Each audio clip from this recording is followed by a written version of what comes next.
ఈ new pension scheme అనేది తీసేసి ఓల్డ్ పెన్షన్ స్కీమ్ అనేది తీసుకురావాలని చెప్తాను.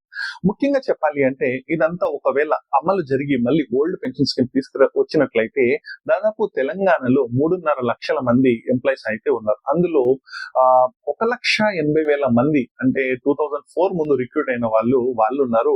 1,70,000 మంది కొత్తగా జాయిన్ అయిన వాళ్ళు ఉన్నారు. అయితే ఈ అమలు గనుక తీసుకొచ్చినట్లయితే ప్రతి సంవత్సరం స్టేట్ గవర్నమెంట్ కి, రాష్ట్ర ఖజానాకి 12,500 కోట్ల భారం అనేది పెరగనుంది. సో దీనిపైన మీ అభిప్రాయం ఏంటి, మీరు చెప్పగలరు? ఎందుకంటే దీనికి చాలా మంది స్టేట్ గవర్నమెంట్ ఎంప్లాయీస్ రిక్వెస్ట్లు చేయడం జరుగుతుంది. వాళ్ళ ఫ్యామిలీ మెంబర్స్ కి మేము ఎంతో కష్టపడి గవర్నమెంట్ ఉద్యోగం అనేది సంపాదించుకున్నాము, విదేశాలకు వెళ్లకుండా ఎటు వెళ్లకుండా మా ప్రియారిటీ అంతా గవర్నమెంట్ జాబ్ పైనే ఉండేది. సో అందువల్ల మాకు ఈ సపోర్ట్ మీరు చేయాలి, లేకుంటే మాకు ప్రైవేట్ ఎంప్లాయీస్ కి డిఫరెన్స్ ఏముంటుంది అని చెప్పి వాళ్ళు కోరడం అనేది జరుగుతుంది. దాంతోపాటు మా ఫ్యామిలీ మెంబర్స్ కి ఒక ఫైనాన్షియల్ సపోర్ట్ ఉంటుందని చెప్పి రిక్వెస్ట్ చేయడం జరుగుతుంది.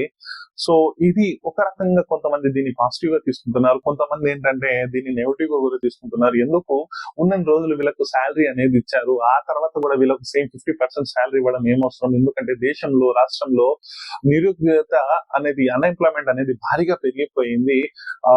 లాస్ట్ 40 years డికెట్ లోనే చాలా శాతము అన్ఎంప్లాయ్మెంట్ అనేది పడిపోయింది. అలాంటిది ఒక కొత్త ఎంప్లాయీకి తక్కువ శాలరీలో ఇస్తే అన్ఎంప్లాయ్మెంట్ అనేది తగ్గుతుంది, కొత్త వారికి ఉద్యోగ అవకాశాలు అనేది పెరుగుతాయి కదా.